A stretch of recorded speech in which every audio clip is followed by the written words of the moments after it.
When a black teen helped an elderly man in the rain, security guards rushed to stop her. But when they saw what she was actually doing, the whole street fell silent. The rain hit Sarah Johnson's face as she walked down Fifth Avenue.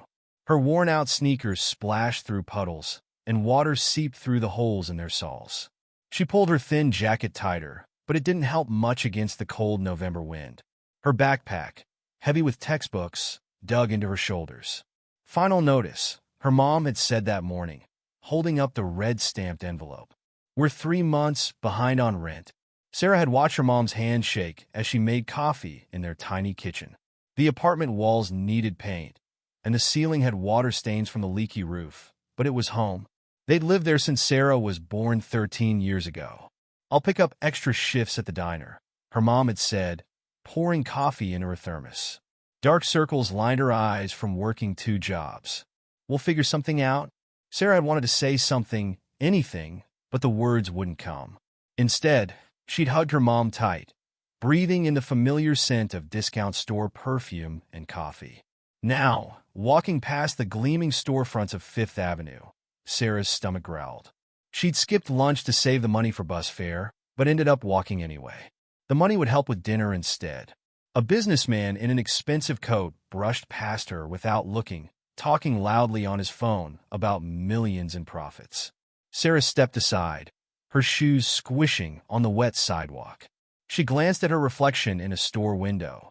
Her natural curls were getting frizzy from the rain, and her public school uniform was soaked through. The sound of squealing brakes made her turn.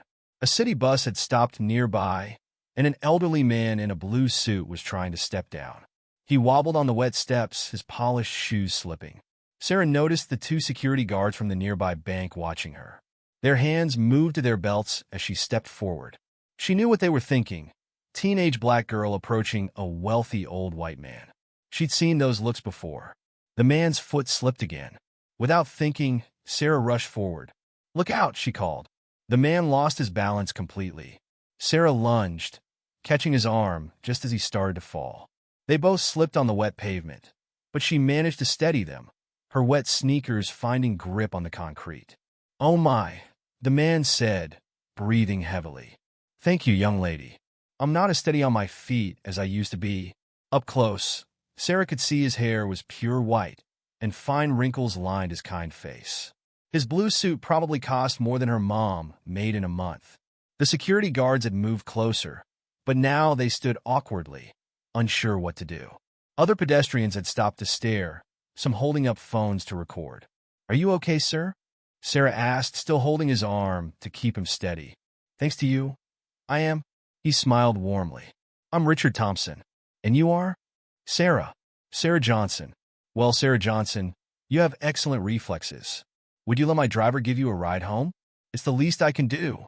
Sarah saw a black car idling nearby, but she shook her head. "Thank you, but I should get going. My mom's expecting me." "At least take this for a cab." Mr. Thompson reached for his wallet. "No, really, it's okay." Sarah stepped back, rain dripping down her face. "I'm glad you're all right, Mr. Thompson." Before he could insist, she turned and hurried away, her wet shoes squeaking on the sidewalk. Behind her, she heard the clicks of phone cameras and murmured conversations. "Did you see that? Someone get her name?" Channel 4 News would love this. Sarah walked faster, her heart pounding. All she'd done was help someone who was about to fall. Why was everyone making such a big deal about it? Her phone buzzed in her pocket. Probably her mom, texting to check if she'd made it home. Sarah didn't check it.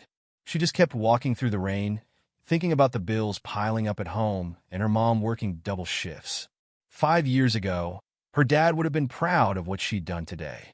"Always help others when you can," he used to say, before the police shooting that took him away forever.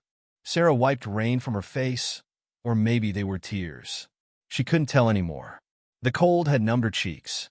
Her phone kept buzzing. Looking down, she saw multiple notifications popping up. Someone had posted a video, and it was spreading fast. Sarah's stomach tightened as she clicked on one of the links. There she was in shaky phone footage, catching Mr. Thompson as he slipped. Comments were already flooding in. "Heartwarming moment between races. Faith in humanity restored. Anyone know who this girl is?" Sarah quickly closed the app. She was 2 blocks from home now, and the rain was finally letting up. All she wanted was to change into dry clothes and help her mom make dinner. Maybe they'd have enough left for macaroni and cheese tonight. But as she climbed the stairs to their 4th-floor apartment, her phone wouldn't stop buzzing. The video was going viral, and somehow, that scared her more than anything else that had happened today. She reached their door, key in hand, just as another text came through. This one was from her mom. "Baby, is that you on the news?" Sarah leaned her head against the cold metal door and closed her eyes. What had she started? Sarah's hands shook as she turned the key in the lock. Inside their small apartment, the TV was already on, tuned to a local news channel. Her mom must have called in sick to her diner shift. She never came home this early. "Sarah," her mom rushed from the kitchen, still wearing her cleaning service uniform. "Baby, what happened?" On the TV screen, the shaky phone footage played again. Sarah catching Mr. Thompson, the crowd gathering, her running away. The news anchor's voice filled their living room. "This touching moment on 5th Avenue has gone viral, with millions of views in just a few hours." "I just helped him," Sarah said, dropping her wet backpack by the door. "He was falling, Mom. That's all." Her mom pulled her into a tight hug, not caring that Sarah's clothes were soaking wet. "That's my girl. Your daddy raised you right." Sarah's throat tightened at the mention of her father. She buried her face in her mom's shoulder, smelling the familiar mix of cleaning products and discount perfume. The phone rang, their old landline that they kept because it was cheaper than 2 cell phones. Her mom answered it, still holding Sarah with one arm. "Hello." Her mom's body tensed. "Yes, this is Lisa Johnson, Sarah's mother."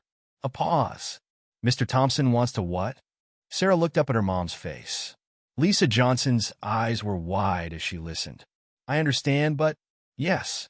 No, we appreciate the offer, but..." Another long pause. "Could you hold for a moment, please?" Her mom covered the phone's mouthpiece. "Baby, that was Mr. Thompson's assistant. He wants us to come to dinner tomorrow night. At his house." "What?" "No, Mom, we can't.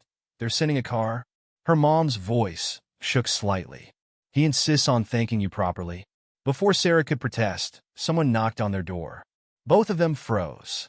"Ms. Johnson?" "Sarah?" A woman's voice called through the door. "I'm Carmen Rivera from Channel 4 News.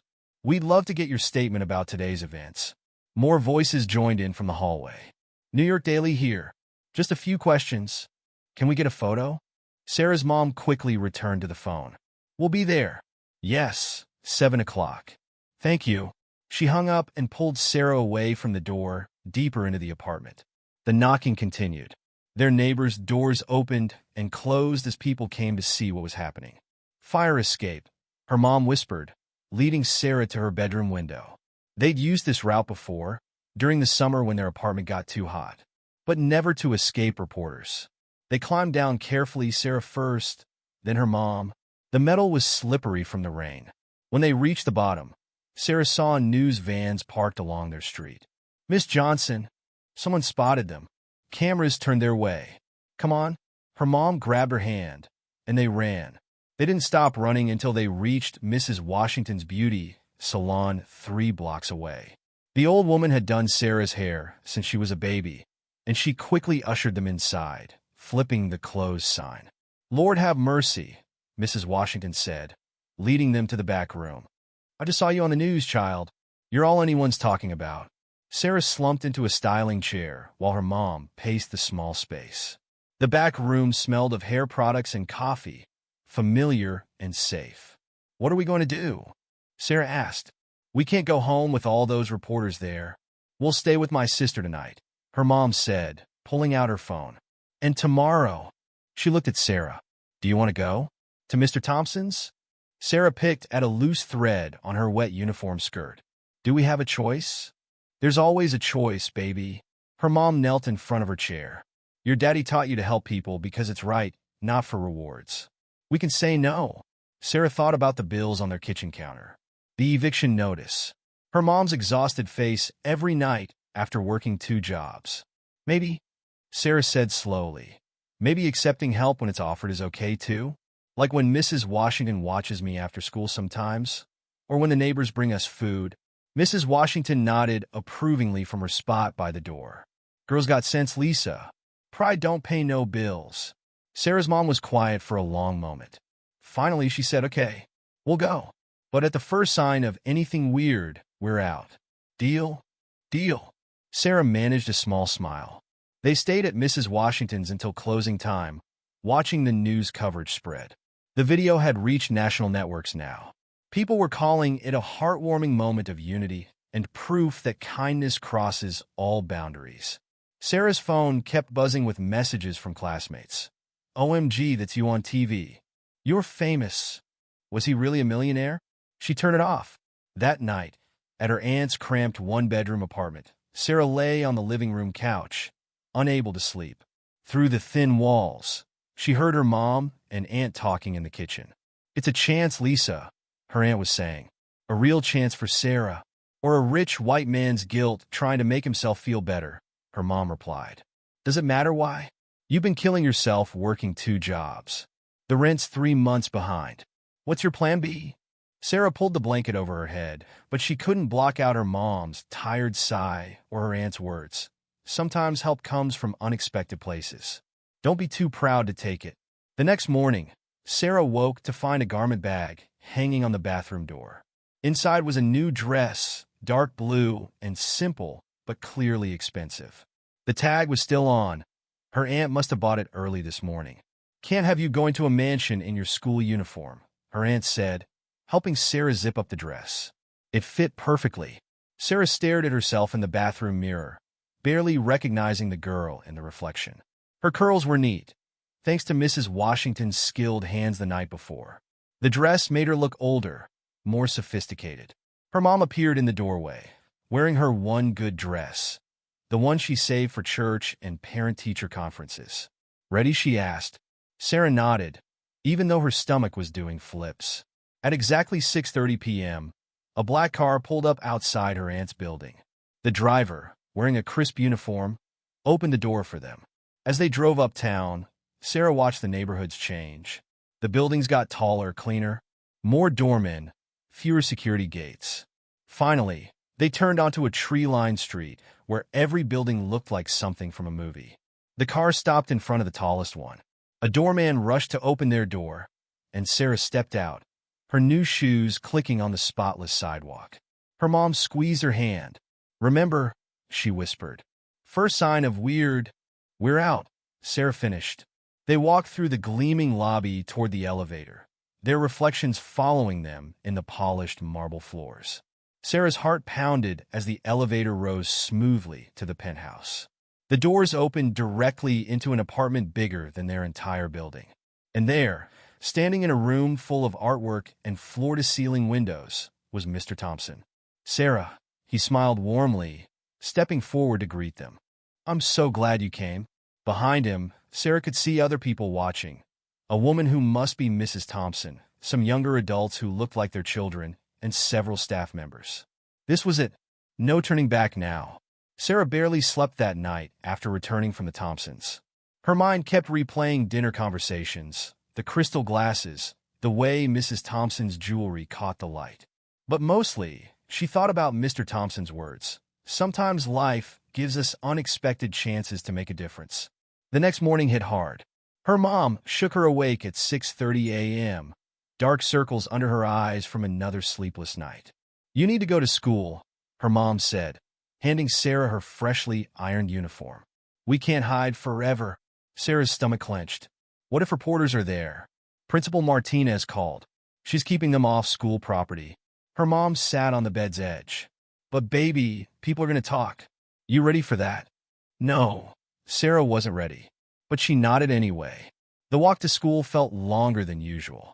People on the street did double takes as she passed. A few pulled out phones to record her.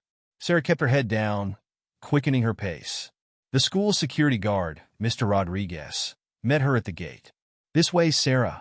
Principal's orders. He led her through a side entrance, avoiding the small crowd of reporters on the main steps. But avoiding the press didn't mean avoiding her classmates. The hallway fell silent as she walked to her locker. Then the whispers started. "That's her. Did you see how much his watch cost? But she's getting paid." Tamika, her best friend since 3rd grade, appeared beside her. "Girl, why didn't you tell me? I had to find out from Twitter." It happened so fast, Sarah said, grabbing her books. Then reporters were everywhere, and, Sarah Johnson, please report to the principal's office. The PA system crackled. More whispers. More stares. Principal Martinez was waiting with a woman in a business suit. Sarah, this is Ms. Chun from the school board. She'd like to talk about yesterday's incident. It wasn't an incident, Sarah said, sitting down. I just helped someone who was falling. Ms. Chun smiled professionally. Of course. But given the media attention, we want to ensure everything is handled appropriately. Mr. Thompson is a significant figure in Manhattan's business community. I didn't know who he was when I helped him, which makes your actions even more commendable, Principal Martinez said. But reporters are requesting interviews on school grounds. We need to discuss how to manage this situation. Sarah's phone buzzed in her pocket. Probably another reporter finding her number. She'd gotten 20 calls already this morning. I don't want interviews, she said. I just want things to go back to normal. Ms. Chun leaned forward. Sarah, this could be an opportunity. Your story is inspiring people. The board is considering having you speak at our next fundraising event. Sarah thought about what her dad would say. He'd been a community organizer, always fighting for better schools, better housing, better opportunities. But he'd also taught her about being used. Can I think about it? Of course, Ms. Chun said. Take your time. The rest of the morning passed in a blur of stares and whispers. In math class, someone had written charity case on her desk. Sarah wiped it off quietly, remembering Mr. Thompson's warm smile, how he'd treated her like a person, not a photo opportunity. At lunch, she sat with Tamika in their usual corner. Her friend was scrolling through social media on her phone. You're trending again, Tamika said. Someone leaked where you live. People are saying all kinds of stuff. Sarah's appetite vanished. What kind of stuff?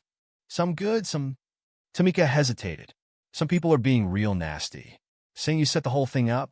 Calling it a scam? Sarah's hands shook as she pulled out her own phone. The notifications were overwhelming. Gold digger in training. Nobody just helps people anymore. What's the real story? Another feel-good racial story for the liberals? But there were other comments too.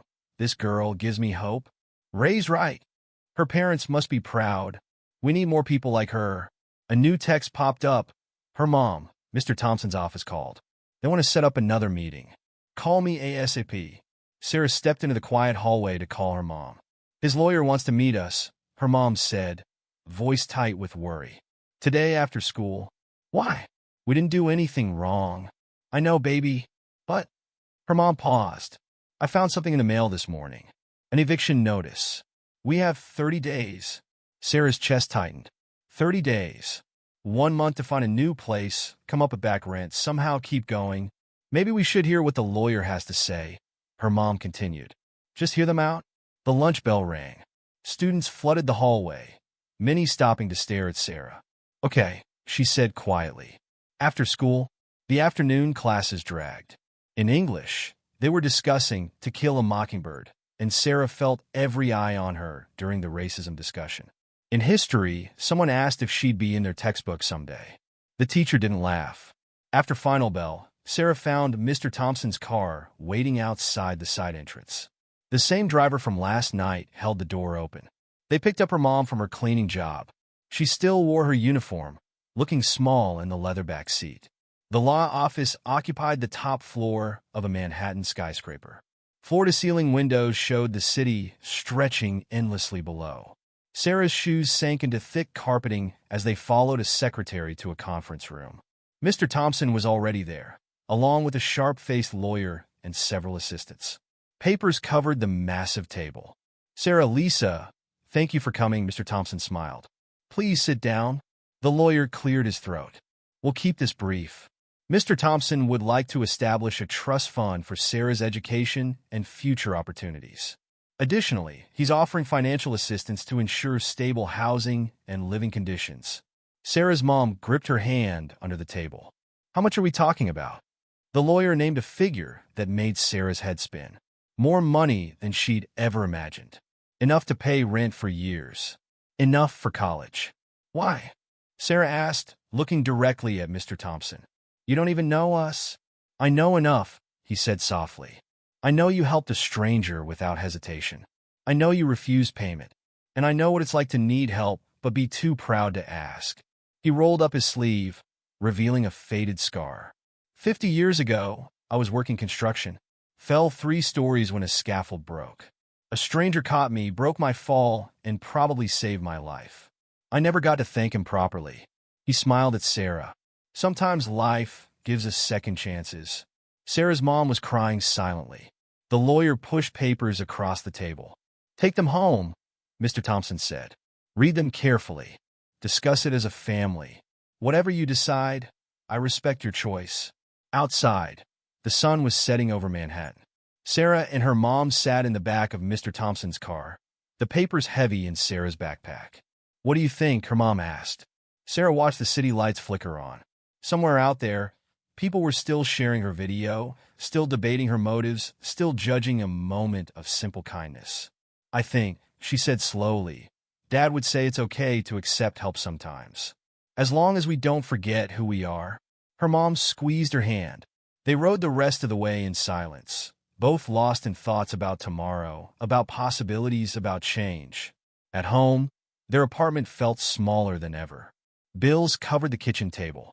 The eviction notice sat on top, red letters stark against white paper. Sarah's phone buzzed with another news alert. Viral video girl. Hero or opportunist?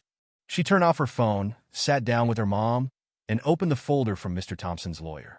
Sometimes life gives us unexpected chances. The question was, would they take this one? The security guard at Thompson's building looked Sarah up and down, his eyes lingering on her worn shoes. Her mom squeezed her hand as they waited for him to check their IDs against his list. 3rd floor, he said finally, not quite looking at them. Mr. Thompson's personal elevator. The lobby marble echoed their footsteps. A group of wealthy-looking residents watched them cross to the private elevator, whispering behind manicured hands. Sarah's shoes left small, wet marks on the floor. It was raining again. We can still leave, her mom whispered. Sarah shook her head. The eviction notice sat heavy in her mom's purse, along with Mr. Thompson's lawyer's card. They couldn't leave. The elevator opened directly into a foyer bigger than their entire apartment. A uniformed maid took their wet coats, her face carefully neutral. Sarah Lisa! Mr. Thompson appeared, smiling warmly. He wore a different expensive suit, but his kind eyes were the same. Thank you for coming. Please follow me. They walked through rooms filled with artwork and antiques. Sarah counted 3 fireplaces before they reached what must be the living room. Floor-to-ceiling windows showed Manhattan lit up in the rain. A woman rose from an elegant sofa. I'm Margaret Thompson. Her silk dress probably cost more than Sarah's mom made in a month. Richard has told us so much about you. Other people stood too.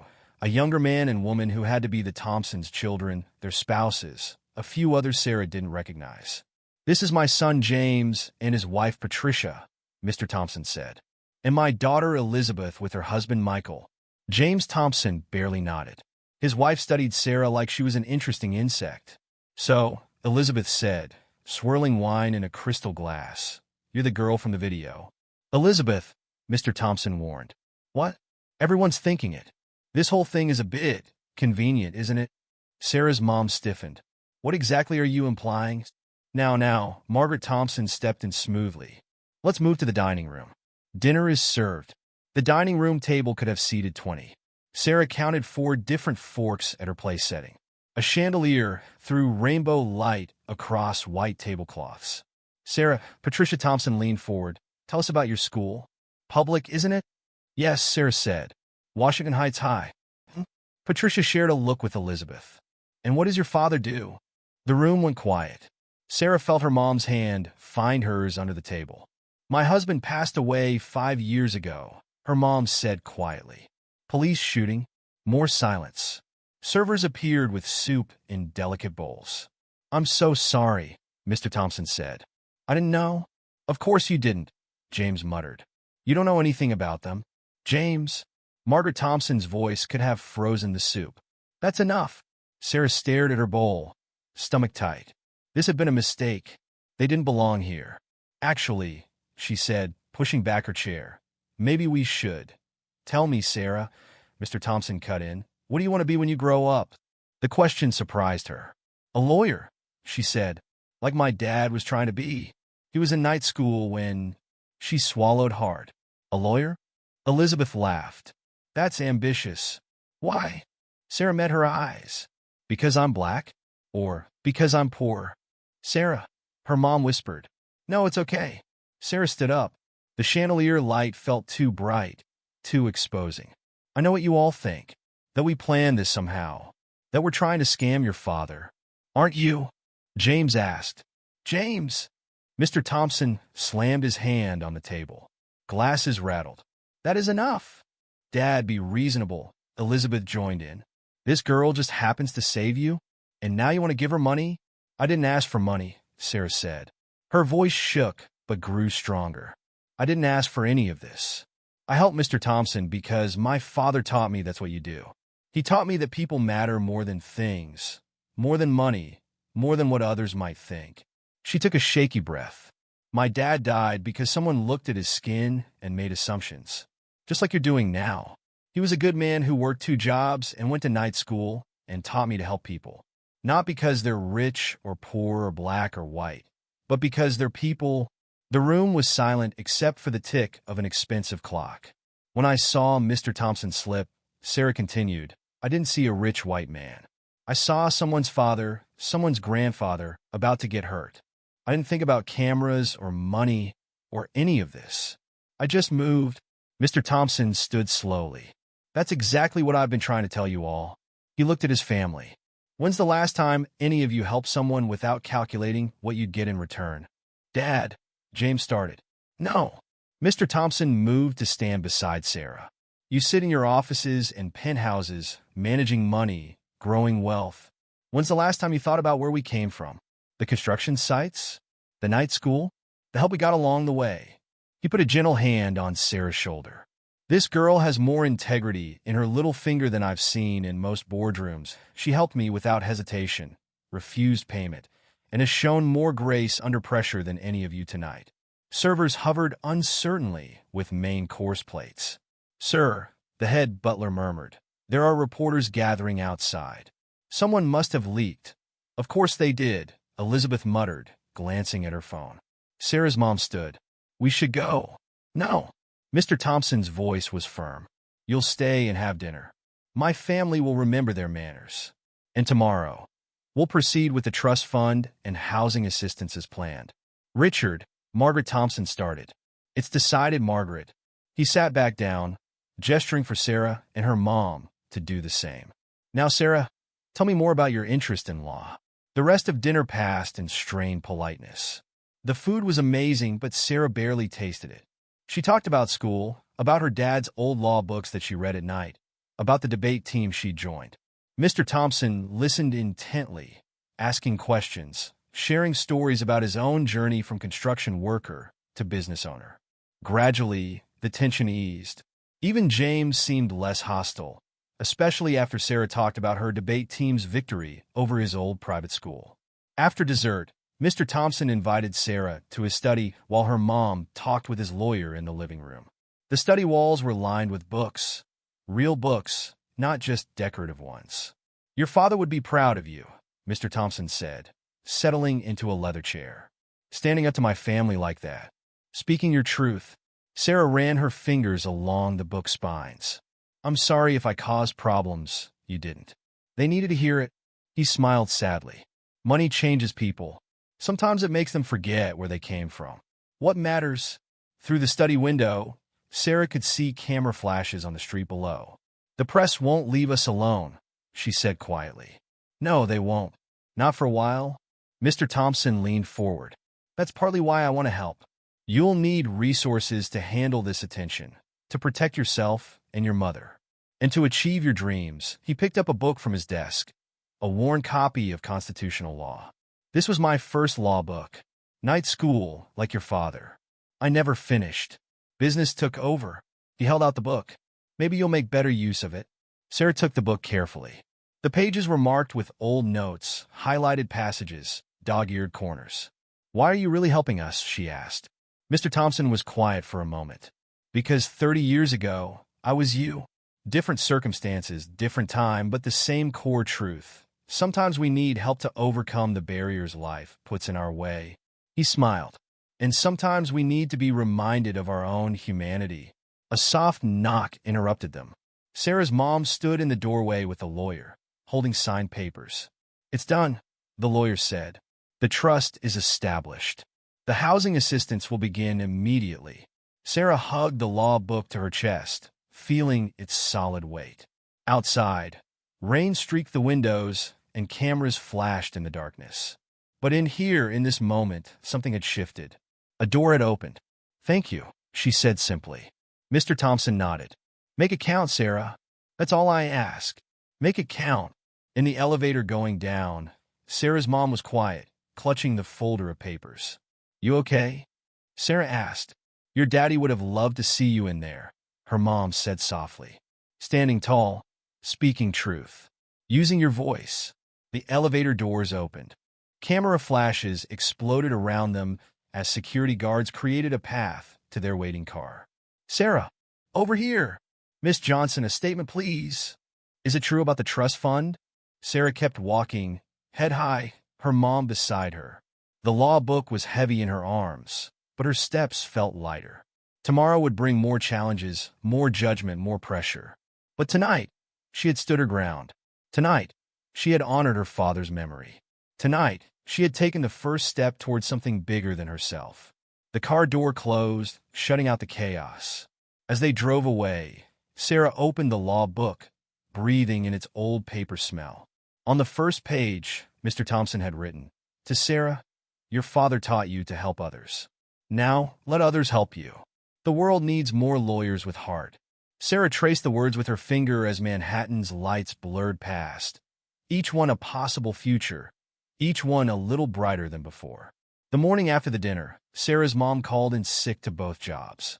She spread the trust fund papers across their kitchen table, next to a stack of unpaid bills and the eviction notice. $3 million, she whispered, touching the number like it might disappear. "Baby, that's more money than our whole family has ever seen." Sarah sat across from her, still in her pajamas. The morning news played quietly on their old TV, showing footage of them leaving Thompson's building last night. "Breaking news," the anchor said. "Sources confirm Richard Thompson, CEO of Thompson Investments, has established a multi-million-dollar trust fund for Sarah Johnson, the teenage girl who prevented his fall last week. Critics are calling it."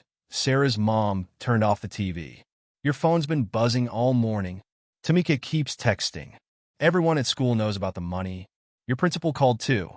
Said some reporters were asking about your grades, your record." Her mom's hands shook as she stacked the papers. "They're digging, baby. Looking for anything they can use against us." Sarah's phone buzzed again. This time it was an unknown number. "Is it true your dad was a drug dealer before the cops shot him? DM me details." She deleted the message, feeling sick. "Maybe I should stay home today," she said. Her mom shook her head. "Can't hide forever. But I'm driving you. No more walking to school." They took her aunt's borrowed car. As they approached Washington Heights High, they saw the crowd before anything else. Reporters, cameras, and a group of students gathered despite the early hour. "Head down," her mom said, pulling up to the side entrance. "Straight to Principal Martinez's office." Sarah clutched her backpack and ran. Someone shouted her name. Camera flashes went off. But she made it inside, where Mr. Rodriguez waited to escort her. Principal Martinez looked tired. "Sarah, we need to talk about your security." "My security?" "We've had incidents. People trying to get into the building, claiming to be relatives." She sighed. "And some students are expressing concerns." "What concerns?" A knock interrupted them. Tamika burst in, ignoring Mr. Rodriguez's protest. "They're saying awful things," she said, breathing hard. "On social media, in the halls. Marcus and his crew are telling everyone you set the whole thing up. That you researched Mr. Thompson, knew his schedule." "That's ridiculous," Sarah said. "I didn't even know who he was." "Miss Williams," Principal Martinez warned, "this is a private meeting." "No, she should stay." Sarah grabbed Tamika's hand. "She's the only friend who's stuck by me." The principal rubbed her temples. "Fine. You both need to hear this anyway. The school board is concerned about disruption. They're suggesting Sarah switch to remote learning until things calm down. You want to kick me out? Not kick you out. Protect you. And other students. This morning, someone spray-painted gold digger on your locker. Sarah's chest tightened. I have debate team practice. College prep classes. I can't just. There's more, Principal Martinez said quietly. Mr. Thompson's daughter Elizabeth called. She's on the board of several private schools. Offered you a full scholarship to Riverside Prep. Tamika gasped. Riverside Prep was the most exclusive school in Manhattan. No, Sarah said immediately. I'm not running away. This is my school. My friends are here. My life is here. Baby girl, a voice came from the door. Her mom stood there, looking worried. Maybe we should consider it. Mom, no. Dad always said running from problems just makes them bigger. Your father isn't here, her mom said softly. And I have to think about your safety. The words hung heavy in the air. Sarah felt tears burning behind her eyes. 2 days, Principal Martinez said. Take 2 days at home while we sort this out. Please. Sarah looked at Tamika, who squeezed her hand. I'll bring your assignments and text you everything Marcus and them say, so you're prepared. The walk back to the car felt longer than before. More reporters had arrived. Questions flew at them. Sarah, what are you doing with the money? Any comment on Elizabeth Thompson's offer? Is it true your father had a criminal record? Her mom started the car with shaking hands. We need to get out of here. And go where? They know where we live. Mr. Thompson's lawyer called this morning. They found us an apartment. Doorman building, security, everything. Sarah stared out the window at her school. At the place she'd spent nearly 3 years making friends, building a life, following her dreams. So we just leave? Let them win. No, baby. Her mom turned onto their street, which was also crowded with news vans. We survive. Like always. They had to park 3 blocks away and sneak in through the back alley. Their building's other residents watched from windows as they hurried inside. Mrs. Rodriguez from 3B caught them in the stairwell.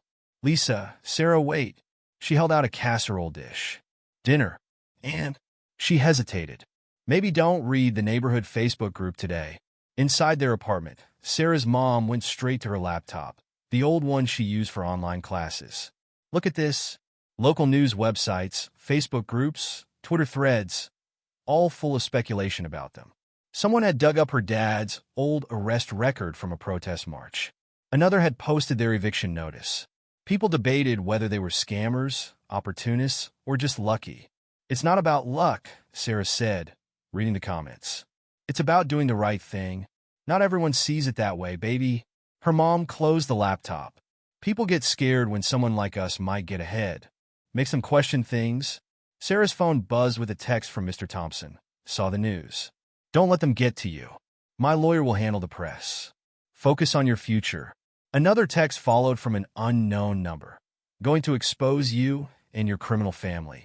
Sarah turned off her phone. The next morning, she woke to shouting outside. A crowd had gathered in front of their building. Not just reporters now, but people with signs. No reward for basic decency. Investigate the scam. Thompson family fooled. Her mom watched from behind the curtains. Pack a bag, baby. Essential stuff only. Where are we going? Mr. Thompson's lawyer arranged a hotel. Just until the new apartment is ready. Sarah looked around their small home. The water stains on the ceiling. The cramped kitchen where they'd shared so many meals. The window where she used to watch her dad come home from work. This isn't fair, she said. We didn't do anything wrong. Life rarely is. Her mom started packing their important papers into a folder. But sometimes surviving means knowing when to step back. A rock hit their window, making them both jump. Down below, the crowd was getting louder. Sarah's phone buzzed. Tamika's sending updates from school. Marcus got suspended for spreading lies about you. Debate team votes to keep you as captain. Half the school wearing Stand With Sarah shirts. Then another text from Mr. Thompson. Car coming in 20 minutes. Back entrance. Pack light. Sarah grabbed her backpack, stuffing in her dad's old law books and Mr. Thompson's gift. Her mom took one small suitcase. They left most of their life behind. Furniture, clothes, memories. The car waited in the alley, engine running. As they pulled away, Sarah watched her home disappear in the rear window. The crowd shouts faded. replaced by the quiet hum of luxury car air conditioning. Sometimes the hardest thing, her mom said softly, is letting people help you. Sarah clutched her backpack, feeling the solid weight of law books inside. Does this mean they win? No, baby. Her mom squeezed her hand. It means we're smart enough to know when to fight and when to rebuild. The car turned onto Park Avenue, heading toward the hotel. Behind them, news vans gave chase, but the driver knew how to lose them. Sarah's phone buzzed one last time before she turned it off. A message from Principal Martinez. When you're ready to come back, we'll be ready for you. Stay strong. She leaned her head against the cool window, watching her city blur past. Somewhere out there, beyond the chaos and cameras, beyond the judgment and fear, was a future worth fighting for. She just had to figure out how to reach it without losing herself along the way. The hotel room felt like another world. Sarah sat on a bed bigger than her old bedroom, staring at the city lights through floor-to-ceiling windows. 5 days had passed since they'd left their apartment. 5 days of room service, security guards, and total isolation. Her mom paced the suite's living room, phone pressed to her ear. Yes, Mr. Patterson. I understand the trust fund paperwork needs. No, we haven't decided about Riverside Prep yet. Sarah opened her laptop, a new one, delivered yesterday by Mr. Thompson's assistant. Her school email was full of messages from teachers and classmates. The debate team had sent a video. Everyone wearing Stand With Sarah shirts, practicing arguments in her honor. A knock at the door made both of them freeze. Her mom checked the security monitor, another thing they had to get used to. It's okay, she said. It's Principal Martinez. The principal looked out of place in the luxury hotel suite, clutching her worn briefcase. Sarah, Mrs. Johnson. Thank you for seeing me. How did you find us? Sarah asked. Mr. Thompson's office arranged it. Principal Martinez sat on the expensive couch. We need to discuss your future at Washington Heights High. Sarah's mom joined them, still holding her phone. Is it safe for her to go back? The media attention has died down somewhat. Marcus and his friends are suspended. But the principal hesitated. The school board is concerned. About what? Sarah asked, even though she knew. Your presence is causing disruption. Students are distracted. Parents are calling. And with the trust fund news, she pulled out some papers. The board suggests accepting the Riverside Prep offer. You mean they want to get rid of me? Sarah, her mom warned. No, it's true. Sarah stood up, anger burning in her chest. Everyone wants me to disappear. Leave my school, leave my neighborhood, leave my whole life behind. Because I helped someone? Because he wanted to help back? Because you're different now, Principal Martinez said quietly. The money changes things, Sarah. You know that. Sarah walked to the window, pressing her forehead against the cool glass.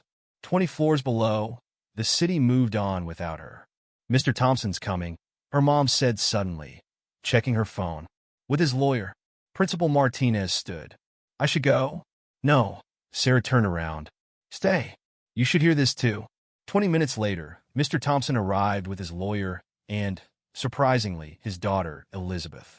The hotel suite felt crowded with everyone trying not to look uncomfortable. Sarah, Mr. Thompson smiled warmly. How are you holding up? Before she could answer, his lawyer stepped forward. We need to discuss the trust fund conditions and the Riverside offer. No, Sarah said. Everyone stared at her. No, she repeated. First, we discuss why you're really here. All of you? Elizabeth shifted uncomfortably. Mr. Thompson nodded. Go on.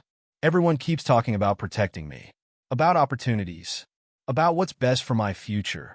Sarah looked at each face in turn. But nobody's asking what I want. We know what you want, Elizabeth said. To be a lawyer like your father. That's part of it. Sarah took a deep breath. But my dad didn't just want to be a lawyer. He wanted to help our community. Fight for people who couldn't fight for themselves. She grabbed her backpack, pulling out the law book Mr. Thompson had given her. You gave me this and said make it count. But how can I do that if I run away? If I abandon my school, my friends, everything I know? Sarah, her mom started. No, Mom. Listen. Sarah opened the book to where she'd marked passages. Dad used to read these to me. About justice. About standing up for what's right. He didn't die for us to hide in fancy hotels and private schools. The room was silent. Outside, a siren wailed in the distance. The money, Sarah continued, it's amazing. It's life-changing. But it's not worth losing ourselves over. Mr. Thompson leaned forward. What are you saying? I'm saying I want to go back to Washington Heights High. I want to use the trust fund for college, yes, but also to help others. Start a scholarship program, maybe. Show kids like me that they don't have to choose between success and staying true to themselves. Elizabeth laughed softly. You sound like Dad 30 years ago. She sounds like her father, Sarah's mom said quietly. John always said change has to come from within the community. The lawyer cleared his throat. The press attention. Let them talk, Sarah cut in. Let them take pictures and make up stories. I know who I am. I know what I did and why I did it. She turned to Principal Martinez. I'm coming back to school. If the board has a problem with that, my dad's law books have some interesting things to say about discrimination.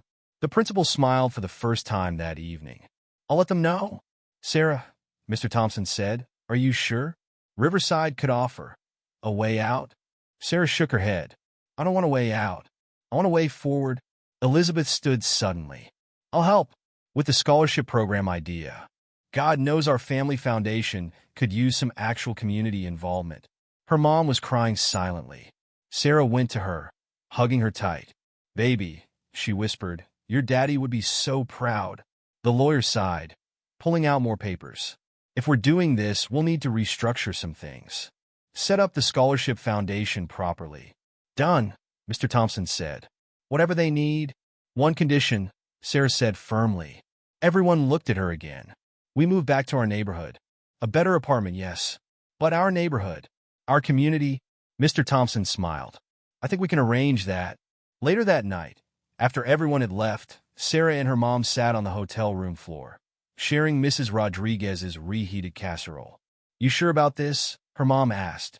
It won't be easy. Sarah thought about her debate team, about Marcus and his crew, about the reporters and photographers who might never leave them alone. Nothing worth doing is easy, she said. Dad taught me that. Her phone buzzed. Tamika is sending the latest school update. Everyone's talking about you coming back. Even Marcus shut up when he heard. You're my hero, girl. Sarah smiled, looking out at the city lights. Tomorrow they'd start looking for a new apartment in their old neighborhood. Next week she'd return to school, head held high. The trust fund papers sat on the coffee table, waiting to be restructured into something bigger than just her future.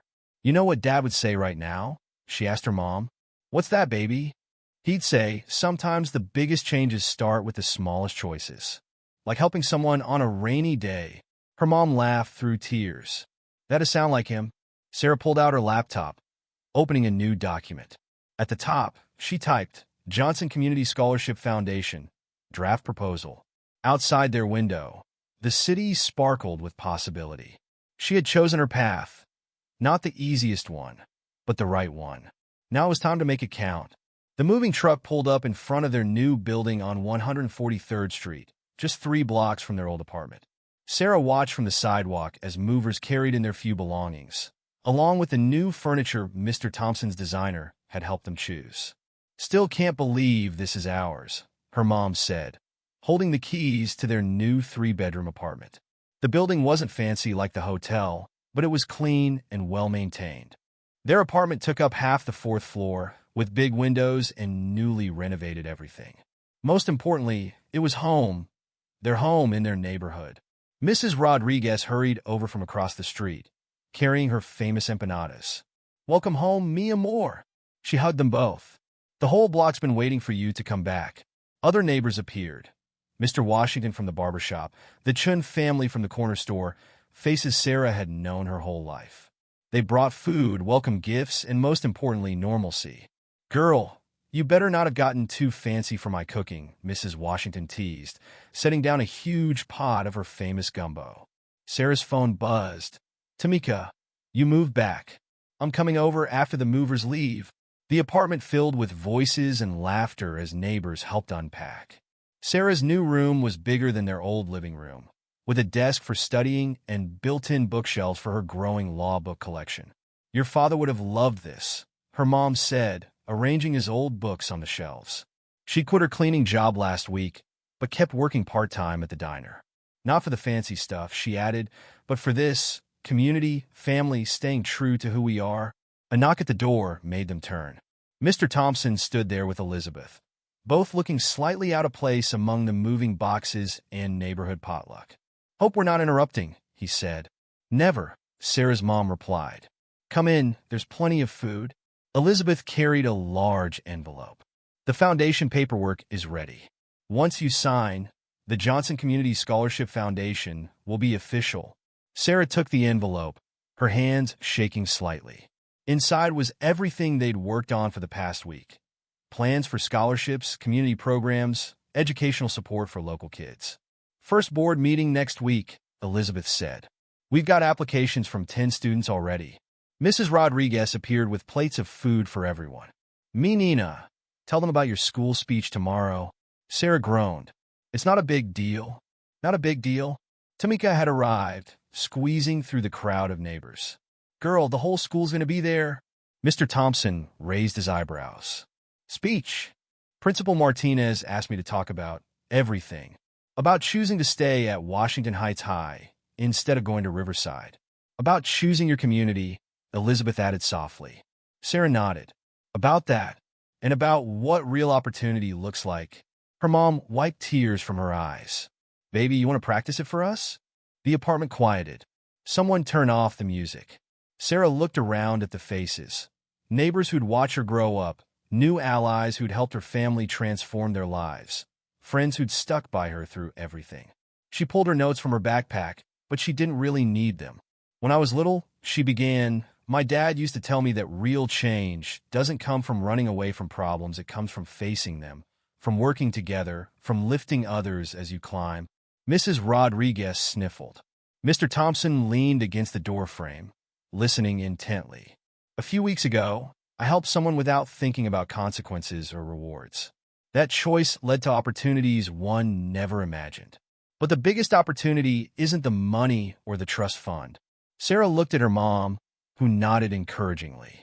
"The biggest opportunity is this: the chance to show that success doesn't mean leaving your community behind, that you can rise without forgetting where you came from, that helping others isn't just something you do once on a rainy day, but something you build your life around." "Preach!" Someone called from the kitchen. Sarah smiled. "Tomorrow I go back to Washington Heights High. Some people won't understand why I didn't take the fancy private school offer. But I want every kid in my school, in my neighborhood, to know that they matter, that their dreams matter, that staying true to yourself and your community isn't a weakness. It's the greatest strength we have." The apartment erupted in applause. Her mom hugged her tight, whispering, "Perfect, baby. Just perfect." Later, after most neighbors had gone home, Sarah sat on their new balcony with Tamika. The street below was quiet except for the usual city sounds: traffic, distant sirens, kids playing basketball at the corner court. "Marcus won't bother you anymore," Tamika said. "His mom read him for filth when she found out what he'd been saying. Made him write you an apology and everything." Sarah laughed. "But he loved that. Girl, he was mad. But you know what? Half the basketball team signed up for information about your scholarship program." Inside, Sarah could hear her mom laughing with Mrs. Rodriguez and Mr. Thompson. Elizabeth was explaining something about foundation bylaws to Mr. Washington, who seemed more interested in telling her about his plans to expand the barbershop. "You really did it," Tamika said quietly. "You changed things. Not just for you, but for everyone." Sarah watched a group of kids ride past on bikes, their voices echoing up to the balcony. One of them pointed at their building. Everyone knew which apartment was hers now. "Think your dad would be proud?" Tamika asked. Sarah touched the law book in her lap. Her father's old copy, not Mr. Thompson's gift. The pages were worn soft from years of late-night studying, marked with her dad's notes about justice and community and never giving up. "Yeah," she said. "I think he would." Her phone buzzed. "Principal Martinez, ready for tomorrow?" Sarah typed back, "Ready." Inside, her mom called everyone to the dining room, their first real family dinner in the new apartment. The table was crowded with faces old and new, the air filled with overlapping conversations and laughter. "Sarah," her mom called. "Come on, baby. Food's getting cold." She stood, taking one last look at her neighborhood in the fading light. Tomorrow would bring new challenges, school, the foundation, finding her way in this changed life. But tonight was for celebrating not just where they'd ended up, but how they'd gotten here. Coming, Mom? She went inside to join her family. All of her family, blood and chosen, old and new. The door closed behind her, but the balcony remained, a reminder that you could rise up without leaving behind what matters most. The apartment buzzed with life, with hope, with possibility. Sarah took her place at the table, between her past and her future, exactly where she was meant to be. Sarah stood at the podium in Washington Heights High's auditorium, facing a sea of familiar faces. 2 months had passed since her return to school, and everything had changed, yet somehow, nothing had. The Johnson Community Scholarship Foundation is proud to announce its first 10 recipients, she said into the microphone. Her voice didn't shake anymore when she spoke in public. In the front row, Marcus shifted uncomfortably in his seat. His application had been one of the first they'd received. Behind him, Tamika beamed, already wearing her scholarship recipient pin. Principal Martinez sat on stage with Mr. Thompson and the other foundation board members. Sarah's mom watched from the side, dabbing her eyes with a tissue. Each recipient will receive full college tuition, Sarah continued, plus mentoring and internship opportunities. But more importantly, they're committing to return to our community after graduation, to help build the future we all deserve. The applause was deafening. Sarah caught Marcus wiping his eyes quickly when his name was called. 2 months ago, he'd been spreading rumors about her. Now he was part of the foundation's youth advisory board. After the ceremony, Sarah found him in the hallway by his locker, her old locker, where someone had once sprayed Gold Digger. Hey, she said. Marcus stared at his scholarship letter. I didn't deserve this. After how I treated you, everyone deserves a chance to do better. Sarah leaned against the lockers. That's kind of the whole point. My mom cried when I told her. He admitted she was going to have to take another job to help with college. But now, he looked at Sarah directly for the first time in months. Thank you. Down the hall, a group of 9th graders whispered and pointed. Sarah was used to it now, not as the girl from the viral video, but as something else. Something better. Sarah. Tamika rushed over. Mr. Thompson wants us all in the library. The community center people are here. The library had become the foundation's unofficial headquarters. Maps and plans covered the tables, blueprints for the new community center they were building where the abandoned factory used to be. Elizabeth Thompson stood with the architects, pointing at different areas. The legal aid clinic here, computer lab there, and the basketball courts out back. Don't forget the garden, Sarah's mom added. She'd become the foundation's community outreach coordinator, working closely with local businesses and families. Mr. Thompson sat with Mrs. Rodriguez, who'd started a cooking program for neighborhood kids. These numbers look good, he said, reviewing funding reports. The small business initiative is taking off. Sarah watched them all, her two worlds merging into something new and powerful. The Chin family's corner store had received a grant to expand. Mr. Washington's barbershop now offered apprenticeships. Even the diner where her mom used to work had new management and a training program for local teens. Sarah, Elizabeth called her over. We need your input on the study rooms. You're still running the after-school tutoring program, right?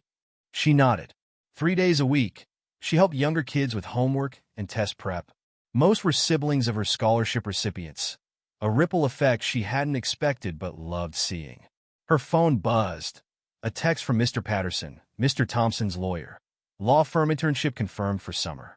3 spots for Washington Heights students. Another buzz, Principal Martinez. Board approved the advanced placement expansion. Classes start next semester. And another. Tamika, girl, look outside. Sarah went to the library window. Below, in the school parking lot, a crew was unloading equipment for the new computer lab, a joint project between the foundation and Thompson Investments. Remember when you thought about running away to Riverside? Tamika joined her at the window. Feels like another lifetime, Sarah said. Because it was... Tamika grinned. Now Riverside kids are asking to transfer here. Heard their debate team scared to face us next week. Sarah laughed. Their debate team had become unstoppable, using real-life experience to argue for community investment and social change. They'd even been invited to compete nationally. A commotion at the library door made them turn. Marcus led a group of students in, basketball team members, debate club kids, scholarship recipients, all wearing Community First t-shirts they designed themselves. "Emergency meeting," he announced. "We had an idea for the community center." Sarah joined them at the table as they spread out more plans. These meetings happened organically now. Students and adults working together, everyone's voice heard. "What if," Marcus pointed to the blueprint, "we add a recording studio? Give kids a way to tell their own stories." Elizabeth was already taking notes. Mr. Thompson nodded approvingly. "My cousin does music production," another student added. "He could teach classes." Ideas flew around the table. Sarah watched faces light up with possibility, with ownership, with pride in their community. Later that evening, she walked home with her mom. The street looked different now, not just because of the new businesses or the construction site where the community center was rising. It looked different because people walked taller, smiled more, greeted each other with renewed energy. "Baby," her mom said, "did you ever think one moment in the rain could lead to all this?" Sarah thought about that day. The slip, the catch, the choice that changed everything. "I think it wasn't just that moment. It was every choice after it. Staying true to ourselves, believing in our community." They reached their building. On the first floor, the new community library was almost finished. Shelves lined with books, computers ready for use, study spaces waiting for students. "Your father's law books have company now," her mom said, looking at the growing collection. Sarah touched the scholarship recipient photos on the wall. 10 faces now, but more to come. Each one a story, a future, a piece of the change they were building together. Upstairs, their apartment was full as usual. Board members reviewing applications, students working on projects, neighbors dropping by with food and ideas. The balcony door was open, letting in the sounds of kids playing basketball at the new court down the street. "Sarah," Marcus called from the dining room table. "We need your help with something." She joined the group of students hunched over college applications and program proposals. This was her life now, not just receiving help, but giving it. Not just rising up, but lifting others. Her phone buzzed one last time. "Mr. Thompson, proud of you, Sarah. Your father would be too." She looked around at her full apartment, her busy neighborhood, her changing world. The ripples from that rainy day hadn't stopped spreading. They'd grown into waves of change, washing away old barriers, bringing new possibilities to shore. Outside, the basketball game grew louder, kids laughing and shouting in the growing dusk. Inside, her community worked together, building something that would last long after the viral video was forgotten. This was her legacy, not the trust fund or the viral moment, but the proof that one person's choice to help another could transform an entire community. That success meant more when it was shared. That real change started at home. "Okay," she said to the waiting group. "Let's get to work." 1 year to the day after Sarah caught Mr. Thompson in the rain, she stood at the exact same spot on Fifth Avenue. The weather was identical, gray skies, steady drizzle, busy people hurrying past with umbrellas and determination. "Feels strange being back here," Mr. Thompson said, standing beside her. His hair was a little whiter, but his eyes still held that same kindness. "Hard to believe it's only been a year," Sarah replied. They watched people passing by. Some still did double takes, recognizing them from the old viral video. But these days, Sarah and Mr. Thompson made headlines for different reasons. "Ready for the Foundation's 1-year anniversary event?" he asked. Sarah nodded. The community center would host its grand opening today, coinciding with the announcement of their second round of scholarship recipients. 20 students this time, double last year's number. Her phone buzzed. Tamika sending updates from the center. "Place is packed. Marcus has everyone organized, but Mrs. Rodriguez is stress cooking enough food for an army." "We should head back," Sarah said. "Mom will kill us if we're late." Their driver waited nearby, the same one from that first rainy day. But instead of a luxury sedan, he now drove one of the Foundation's community transport vans, helping seniors get to appointments and kids get to after-school programs as they drove uptown. Sarah watched the city scroll past. So much had changed in a year, yet the important things remained the same. The community center rose ahead of them, a modern building where the old factory once stood. Its windows gleamed despite the rain, and people streamed in through doors marked with the foundation's logo. Two hands clasped in help, designed by local artists. "Sarah," Marcus called as they entered. He wore a suit now, looking professional as the youth program coordinator. "Channel 4 wants an interview before the ceremony." "They always want interviews," she smiled. But this time, the story wasn't about a viral moment or a rich man's charity. It was about community, about change, about what happens when people believe in each other. The center's main hall was packed. Sarah recognized faces from every part of her journey: scholarship recipients and their families, local business owners, teachers from Washington Heights High, Thompson Investments executives, neighbors who'd supported them from the start. Her mom stood on stage with Elizabeth Thompson, both reviewing note cards for their speeches. They'd become an unstoppable team, combining Lisa Johnson's community knowledge with Elizabeth's business expertise. "Baby," her mom called, spotting her. "Come see the new display." In the lobby, professional photographs lined the walls. The foundation's first year in images. Sarah helping younger students with homework. Marcus leading basketball training. Mrs. Rodriguez teaching cooking classes. Mr. Washington mentoring barbershop apprentices. Each picture told a story of transformation. But the centerpiece was different. Someone had framed a screenshot from the original viral video. Sarah and Mr. Thompson in the rain, caught in that moment of simple human connection. "Reminds us where it all started," Elizabeth said, joining them. "Though I still feel terrible about how I acted at that first dinner." Water under the bridge, Sarah's mom hugged her. Their families had grown close over the year, breaking down barriers neither side thought possible. Principal Martinez arrived with news from the school board. Washington Heights High's college acceptance rate is up 40%. The scholarship program, the new AP classes, the mentoring, it's all making a difference. Tamika burst in, excitement on her face. "Sarah, you need to see this." She dragged Sarah to the center's front steps. Through the rain, they could see people gathering. Students wearing Community First shirts, neighbors holding welcome signs, local business owners who'd received foundation support. But what made Sarah's throat tight was the group of kids at the front. They were from the housing project down the street, each clutching applications for the center's programs. "Remember when we were that age?" Tamika asked, thinking we had no chances, no future. Sarah watched the kids file in, eyes wide at the possibilities surrounding them. "Things change. People change them," Tamika corrected. "People like you." Inside, the ceremony was about to begin. Sarah took her place on stage beside Mr. Thompson, looking out at the full house. "1 year ago," she began, her voice strong, "I made a choice in the rain. Not a choice to help someone. That wasn't really a choice at all.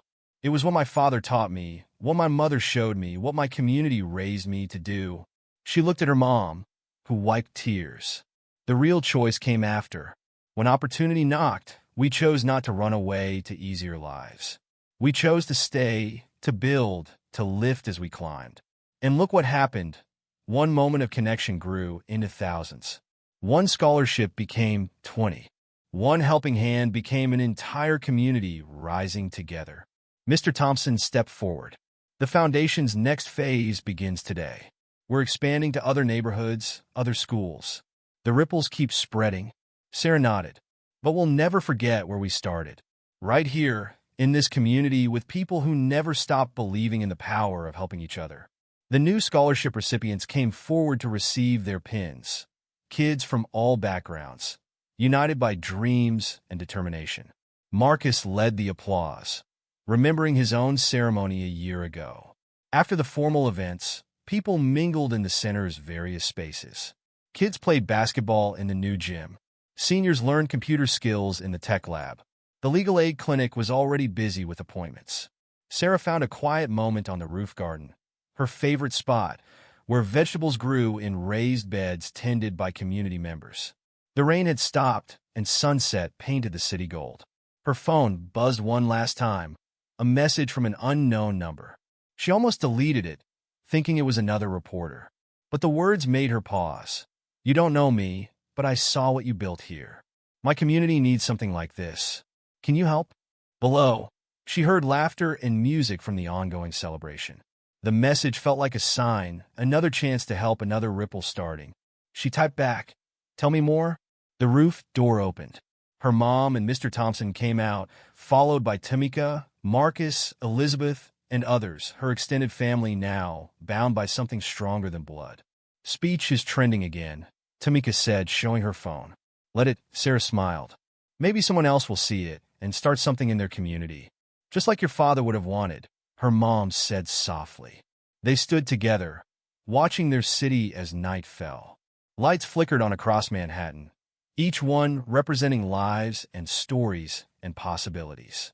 Sarah thought about that rainy day 1 year ago, how a single moment could contain such power, how helping hands could build bridges across any divide, how change started with the smallest choices.